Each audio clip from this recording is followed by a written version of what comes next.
Oh, hey, there you are. I didn't see you there. Nah, just kidding.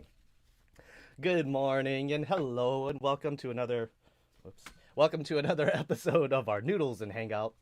My name is Neal Chin and I'll be hanging out with you folks for the next, today we're actually kind of switching our format a little bit. So it's going to be a little bit shorter than usual. And we're going to see if we can get through everything in the next 30 minutes or so. But knowing, of course, the possible digressions and waltzing in in the beginning, yeah, we'll see. It probably lasts a little bit longer than that. So, but good morning, everyone, and welcome. I hope you folks are having a lovely start to your week. There we go. Of course, as always, I hope you enjoyed that intro music there a little bit. That was from my last record there, The Spotless Mind. That's the opening track called Sea Swing. And yeah, actually, that was it was really fun recording to do because a lot of it was improvised, just like these sessions. And so it was kind of neat how everything kind of worked out, and wasn't actually sure of what Milo or Merlin, the bass player and the percussionist, the drummer, were gonna do with it, and of course exceeded my expectations as always. So, but all right. So before we talk about today's topic of major chords, I'm gonna play a little bit of music for you folks just to kind of get us rolling. So. Hey, good evening, Francesca. And Todd, welcome. Hope you folks all had a fun Halloween out there too. It was nice and relaxing here. I actually watched a scary movie. Okay, anyway, here we go. There we go.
Whew. Ah, there we go.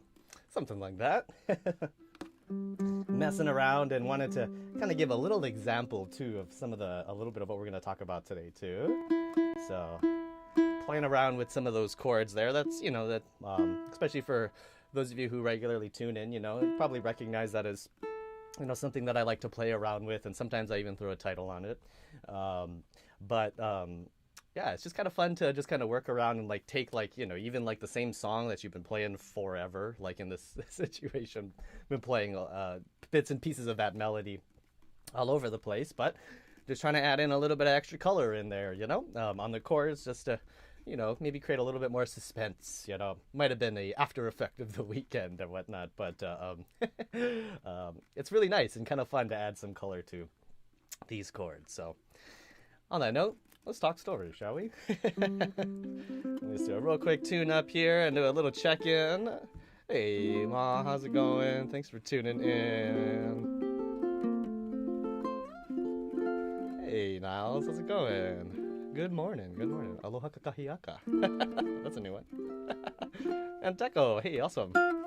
Thanks for tuning in, Teco. All right. Excuse me. So, actually, one second. Okay, so since today we're going to be talking about major chords and adding in kind of like flavor to major chords. And of course, before we kind of jump into, working at these positions and kind of doing some examples, I think it's good to kind of observe like what conceptually is a major chord, yeah? And, a lot of this course is going to be just, I throw out a lot of these, especially in the beginning of the talks and whatnot, just because I want you to kind of think about it, because sometimes in in certain situations, it'll just be kind of like my interpretation of the theory, especially when it gets a little more esoteric, like the crunchy chord I know we've talked about in the past, which is actually kind of be what we're talking about today. But it's good to make those associations, and to investigate that, because at the minimum, it lets you, hear the chord a little bit differently.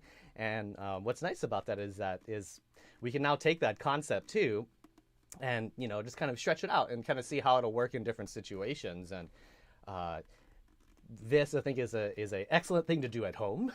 And that's why I figure this is a perfect opportunity to do this now.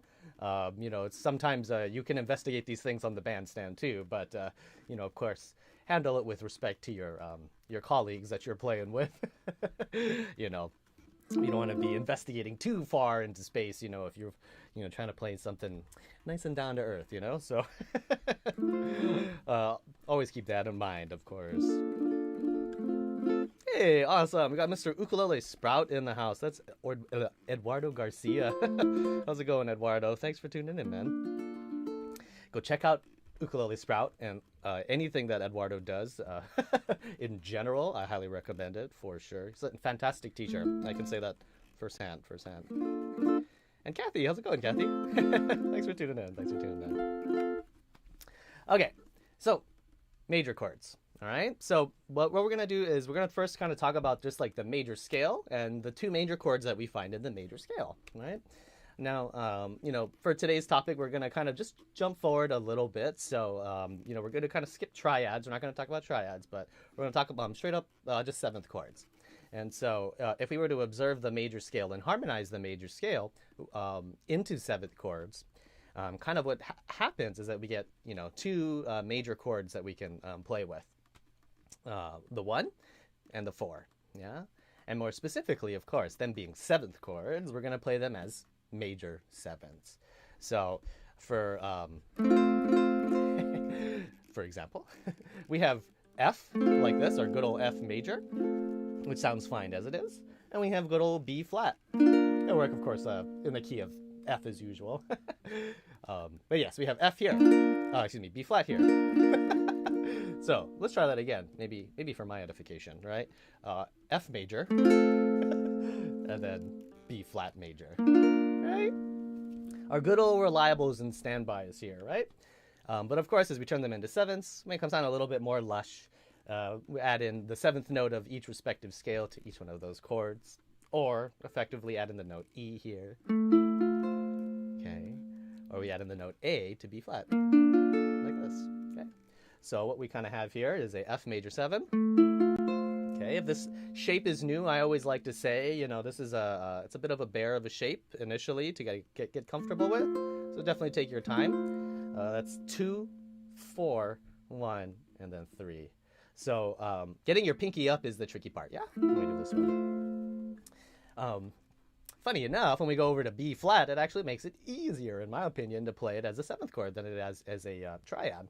And oftentimes, when I see the triad on the page, I definitely just play the 7th, because especially if I'm feeling a little lazy. Because what it is like if you make your B flat, we usually bar down here. So that's 3, 2, 1, and 1 as we bar. But what we're going to do is actually we're going to open up the A string over here because we need the note A. And so what it ends up being is just like a full-on staircase. So we have 3, 2, 1, and then 0 are open. It just makes it, yeah, it's a really pretty sounding chord. It's in root position too. But real easy to hold, so you gotta love it. So those are the two we're gonna work with, okay? So we have F major 7, and then we have B flat major 7, okay? Now, first things first, okay? One of the things here is that the major 7, right, I often like to think of it as kind of a landing or like the top of a plateau to be on. You know, we use other chords like dominant chords and whatnot, and even potentially like a minor chord, you know, to kind of maybe climb or crest a hill or a plateau and whatnot. And when we reach that landing and we reach that clearing, oftentimes we'll reach a major chord. And of course, you know, don't get me wrong, this of course works for other chords as well, you know, especially if we talk about other genres of music and whatnot, like the blues. You know, you use a lot of dominant 7ths, you know, as we've discussed in the past. Or, of course, you know, we crest one of those hills or whatnot. When we reach one of those plateaus, we might look across, and it might be a minor chord too, of course, you know. You know, it can definitely exist that way. But just for today's purposes, we're going to use the major chord as kind of our landing. And as it exists in probably the most common 2-5-1, right? Where we have a minor 7, dominant 7, and then major 7. Okay. Now, if we think of it like that, okay, what that means is that what we want to do with major chords is that's our destination. Yeah, that's where we're arriving at, right? So we want the view, of course, wherever, if you're hiking or you're running or whatever you're doing, right? If you're going somewhere, of course, the journey, of course, is very important, and is, of course, as the saying goes, right? Enjoy the journey, of course. But when we get to that landing, we also, I think it wouldn't be a bad thing, I should say, if it looked beautiful from the view, right? And so that's basically what we can do with major chords, is that we can have lovely things like this. Major 7, which just sounds pretty, right? I mean, if I had to choose one word to describe a major 7, I would say pretty. Of course, subjective. But from here, right, what if instead I wanted to land on a place that was still pretty, but maybe a different hue of pretty, if you will, you know, like an F6. Yeah. So now, for example, I can do that same 2-5-1. First, I land on the major 7. All right, next hill. Let's see what the view looks like from here. Okay, this seems familiar. And that seems actually kind of familiar too, actually. You know, this hill is right next to the previous one here that we were on, and so the view is very similar, but from a slightly different angle, right? Here's the angle 1, and here's angle 2. Yeah? Okay. So that comes to point 1, okay? Especially when we're using the major chord as a 1 chord, which is kind of this idea, especially as a 2-5-1. One of the things that we can very liberally do, yeah, is instead of using that major 7, especially if a tune calls for it, is use the 6. And this happens all the time, right, in standards and whatnot. You'll see this, you know, yeah, in just about almost every standard in the book, you know, from the real book, you know, you'll have a bunch of major 7s, maybe starting off the song and in the song. But, you know, when it comes to maybe the conclusion of the tune, we're really trying to have a nice, strong point of resolution, you know, having a similar sound that's just maybe just slightly different, right? But gives us the same feel of resolution. Yeah, it might be a nice choice. And so the 6th chord, like an F6, right, which is just 2-2-1-3. looks like D minor 7. This is a great place to land, you know, because again, it's familiar yet different. Yep. Major 7. Real shiny, yeah? And then we do it again. And then 6.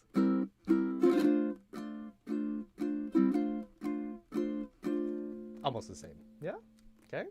So it's kind of nice so just to have a little bit of kind of change in there too, yeah? Now, as we continue on with that, right, we can kind of be a little bit more flexible with it too. Like those are, again, kind of the two more common and kind of safe things to use. But one of the nice things here is that, you know, we can maybe take a combination of extensions and, you know, just kind of sounds that we like and add them into these chords, and they'll just sound good too, you know? So, okay, as in order of, as we continue along, I should say, with these extensions and these different sounds that we're adding into these major chords, they will get spicier as we continue along. I will caution against that. So, okay, so for example, another good sound that we can add to these major chords is going to be a 9. And the 9 is just such a great extension because we can basically use the 9, you know, liberally, you know, on our major chords, our minor chords, and our dominant chords.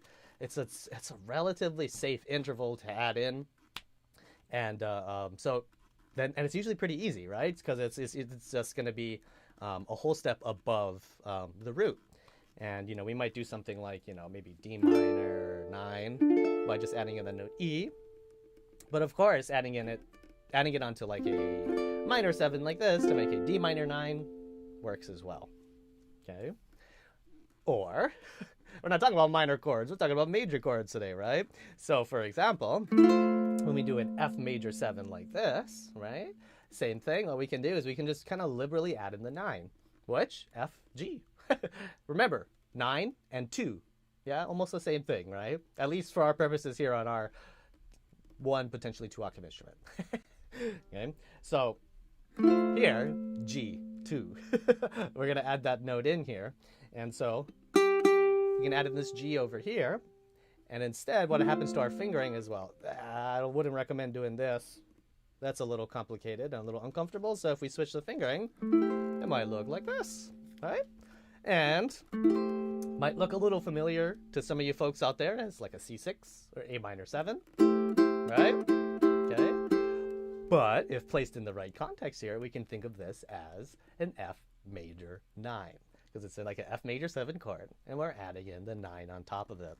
And so this one, right, again, we're getting a little bit spicier here because, you know, without that root note, it's a little hard to hear that identity of that chord.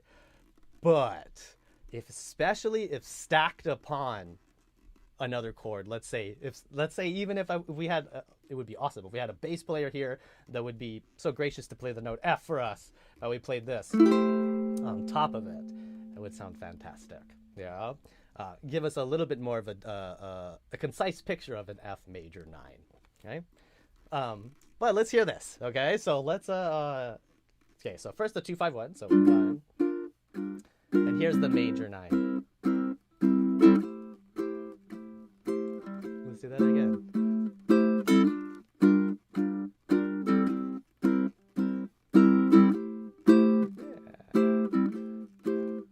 Yeah. Now, you wouldn't necessarily be wrong, too, to kind of, you know, if you were to listen to what I just played, you know, without any of the previous discussion, without any song attached to it, and just that chord progression, you know, I mean, I feel like it would be very reasonable to say, hey, wait a second, aren't you playing G minor 7, C7, and A minor 7? You know, like a 2-5, you know, 3 kind of thing, you know? And you wouldn't necessarily be wrong, right? Like that would be, that's a common chord progression that we use for a lot of these standards, is that like a 3-6-2-5. But in this case, right, context is so important. Right? And that's always good to remember, especially as we get spicier and spicier. We always want to think about the context in which we're adding this. So in this case, let's do this example. I'm going to play the 2-5-1s, and first I'm going to resolve on the major 7, then I'm going to resolve on the 6, and then I'm going to resolve on the major 9, right? And as we do that, let's just listen to the way each one sounds. And let's kind of just feel it, right? So at least from a theoretical point of view, each one should resolve, right? But of course, it's just theory. So you be the judge of that. Okay. So 1, 2, here's the first one. Okay. Oops, sorry, a little loud. Major 7. Okay, I won't say anything.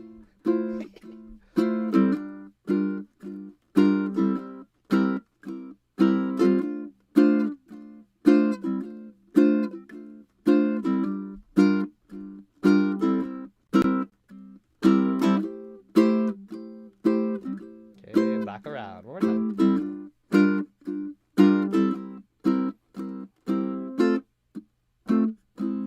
Oh, and there's a regular old F triad too, just for fun. But you see, right? It kind of especially in line with that, kind of priming our ears each time we pass through that chord progression, yeah? Every time we do that, yeah, our ears become more familiar. And as a side note too, allows us to be a little bit more flexible with our voices and whatnot, yeah? Because the more times that you repeat something, the more comfortable it gets for us. And the more that we can kind of slowly kind of push the boundaries of what that might be, you know? And that's really fun to do, especially with these extensions. All right. Niles, not a minor third from a 1/7. I wish I knew what context that was in.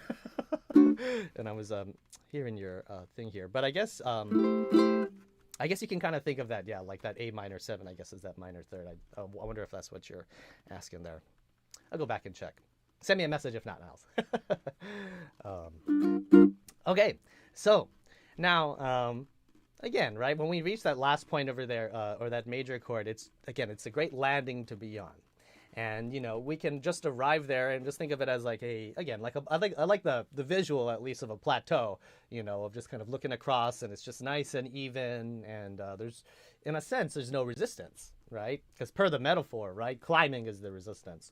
So here, right, when we think of that landing, right, of course, any one of those that we just did, again, I would say is maybe just kind of changing the hue of what you're looking at, right? So major 7, 6, or even major 9. But as we continue on, let's say that we're climbing and we're reaching that landing over there, and, you know, we look across the plateau and it's a little jagged. Or maybe we reach that plateau or reach the top of the plateau and it's not quite flat yet. It's almost there, right? It's just like you got to put your foot up, you know, maybe just a little bit before you get to the actual clearing. There's an extra step, if you will, that goes up to that clearing, right?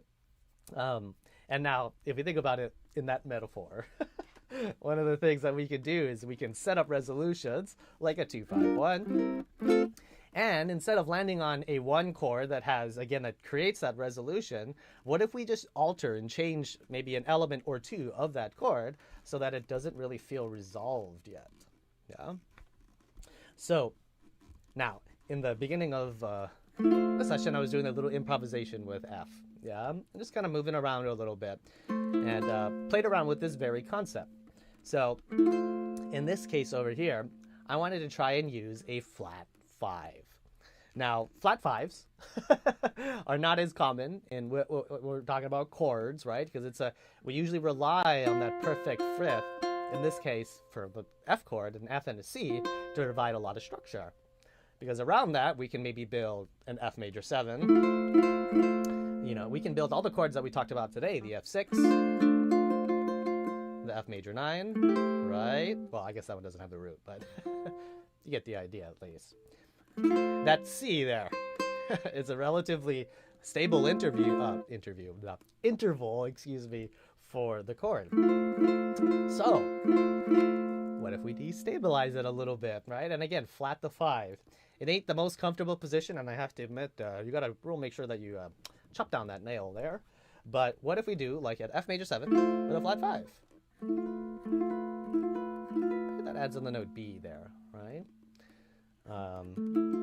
Of course, you can always think of it too as like flat 5 is also like a sharp 11, yeah, which is one of the, you know, probably a little bit more common as you'll see it on sheet music and whatnot. Yeah, course, it depends on like how you're moving the chord and where you're putting that, right? But I'd say just from a practical level for us on a ukulele, I think you can think of that flat 5 and a sharp 4 or a sharp 11 as the same. Okay? Or it's our F major 7 chord with, instead of B, we had C. Instead of C, we had B. My goodness. There we go. By moving it back. Okay? Now listen to the way that this sounds, right? Without that good old C in place, if I play that 2-5-1 that we were doing earlier,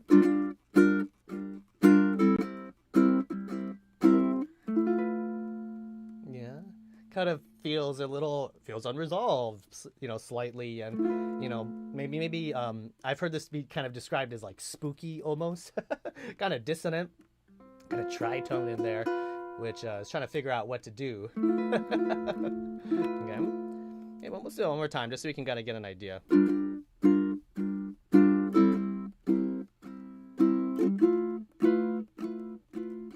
let's do it again, yeah.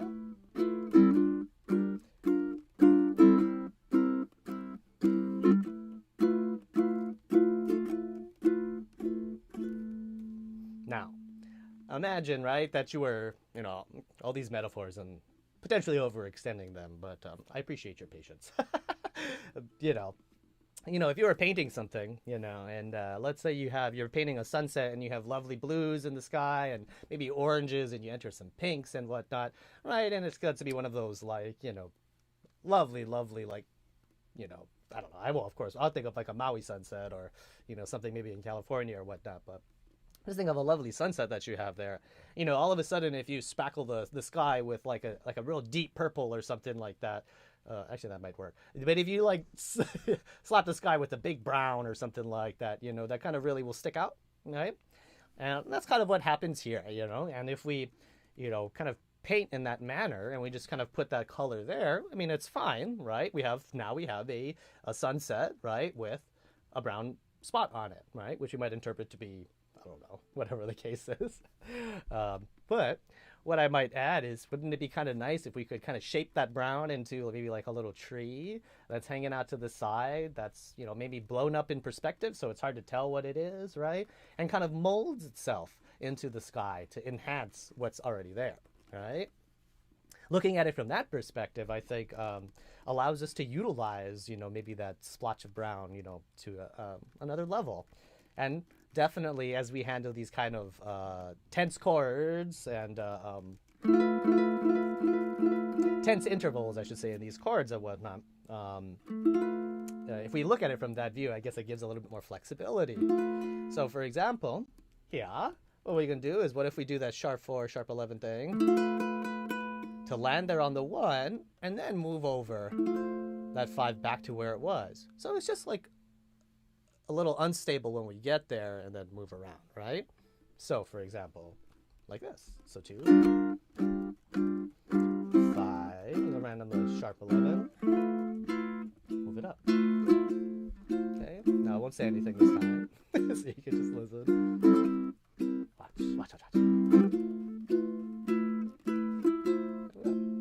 One more.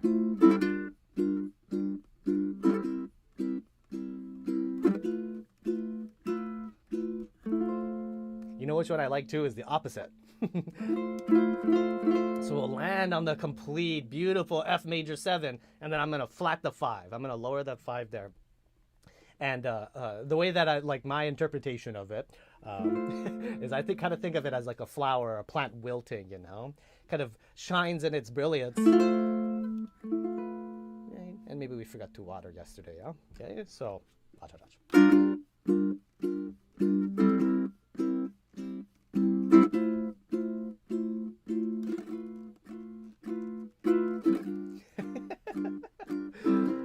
Beautiful flower, and it just kind of wilts. Move on. So, sharp 4, give you a fun little chord and whatnot to play with. So, yeah, that's just my little 2 cents there on some major chords there. Just do a little recap of what we talked about today already. So, we're using major chords as kind of like landing, so to say, at least in this example, and or places that we arrive at. And we can arrive, of course, at very lovely, beautiful places. We can arrive at, expected places, maybe you've gone to the same, viewpoint your whole life, to go watch the sunset, or whatever the case is, right? It might be that same exact thing. Or, of course, it might be you go to the same place, right? And maybe you sit on a different hill, right? That might be going from like a major 7 to 6. And, of course, right, the other thing here is that maybe we can arrive at something maybe a little tense, just slightly obscuring that structure, and then resolving it. And of course, inversely too. Yeah? Have something strong, and then weaken it a little bit. And when we weaken things, weaken things at least, like in this manner, I would say, it's a great way to move, we don't want all strong things. Well, at least I don't. I don't want all strong things in life, You want a nice flow. You want a nice mixture of things, nice balance. So, but anyway. All right. Let's go. Oh, I see what you're saying now. I see what you're saying. Yeah, it makes sense. That makes sense. Yeah, exactly. This is why we get along, Eduardo, so well. We probably hear music in a very similar way, because it's, I would just think of these as different shades of the same thing, and it's just kind of fun to, in the same way that it's just kind of fun to add different values to when you're painting, and just kind of, letting things just evolve on the canvas, It's same thing here. It's just we can't see it after. We get to experience it in the beauty of time, But all right. If you folks have any questions, please feel free to leave it in the chat. I think the chat goes away for you folks, but it actually is still up for me after. So I'll be more than happy to check the chat and answer any questions that you have, even if we don't get around to it today. We're gonna do it in the next session. So thanks for hanging around and talking about major chords today. Hope you folks learned something new. Again, if you have any questions, please feel free to reach out. Yeah. All right. So now with what we kind of talked about today, in place, I'm going to go back and I'm going to actually improvise in a similar manner to what I was playing in the beginning of the session. And let's just kind of listen for these concepts in play, right? So the two main ones that we're going to be kind of listening for and looking for, of course, are going to be, since I'm playing the key of F, is going to be an F major. And by that, all the sounds that we talked about today. Or, of course, a B flat major, and all the sounds that we talked about today. Okay? So, let's try.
Okay, let's do this. Play a couple of tunes here that use some of these chords.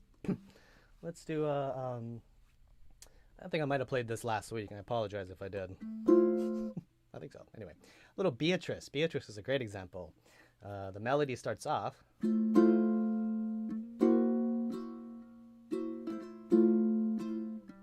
It's a similar sound, at least. And that sharp 11 comes up later on, too.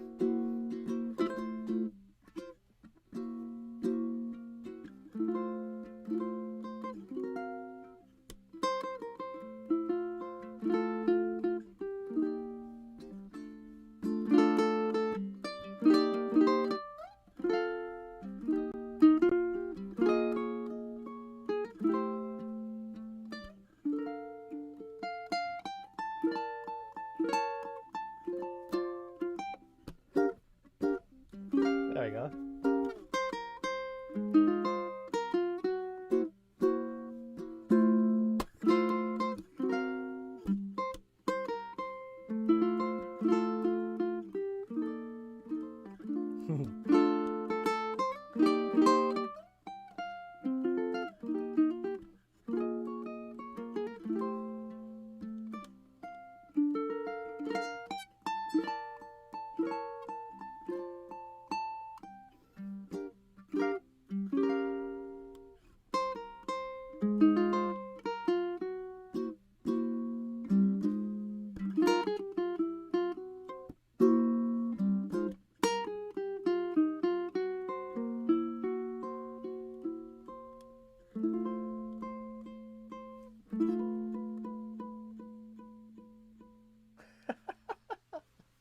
So you just throw that little flat 5 at the end, and it just kind of makes it sound super hip, yeah? Nah. Let's do one more tune. It's my sharp 11 song here. Oh, Stella by Starlight.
Love that part.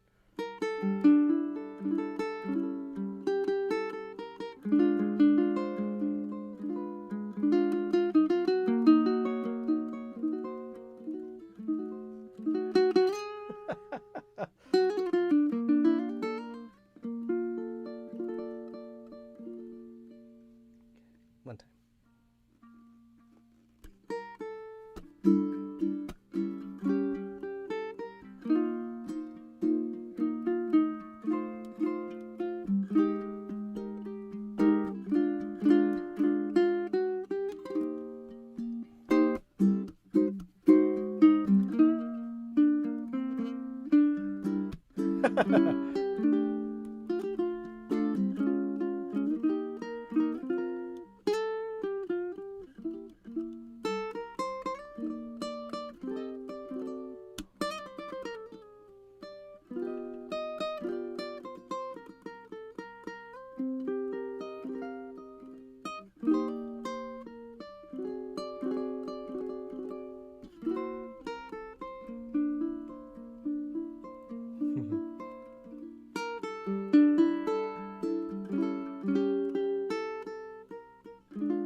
Okay, a little gratuitous with the sharp fours, a little gratuitous with the sharp fours, but that's half the fun. Nah. Alrighty, folks. I hope you enjoyed today's session, our Noodles and Hangout. We're actually going to be ended I think right here. Thanks for tuning in to our session of major flavors. We're going to continue next week, actually, with minor chords. So it'll be kind of fun. We're going to talk about kind of in a similar manner, but talking about minor chords and how we can use them, some colors and whatnot. And I know, of course, some of you had left in the chat and had messaged me about some of the topics that you actually do want to talk about already. But of course, I just want to throw it out there again. If you do have anything that you guys want to talk about subject-wise and whatnot, please go ahead and leave a message. I'd be more than happy to do that with you folks. Oh, of course, right? I would be a terrible YouTuber if I did not mention, folks, if you do like what you hear, don't forget to please hit that like button, and you can hit that share button as well. You know, send it off to a friend who you think might enjoy it. All of that stuff helps kind of get these videos out and whatnot. So, of course, no pressure. But if you do like what you hear and whatnot, please feel free to share it. So, all right. Thanks again, everyone, for tuning in. I hope you folks have a lovely, safe, patient week. You know, I know this is a very tense week for a lot of individuals, including myself. So please, folks, you know, do know, of course, that you're never alone in these times, right? You know, there's many of us who are on the other side of the screen, and I know right now we can't really talk and, you know, be part of a community, or it doesn't feel like it often, but, you know, definitely know that there's a lot of us that are on the other side of the screen here who are right there with you, yeah? So take care, folks. Have a lovely time. Be compassionate, maybe a little nice. If you can do something nice for somebody too, it's always good to do, you know? Usually free, and it usually lasts, you know, a long time for you. You know, you can say, you know, that's how I think of it. You can be selfish, right? Be selfish, because helping other people makes you feel good. So that must be selfish, right? Nah. Just kidding. All right, folks. Take care. We'll see you next week.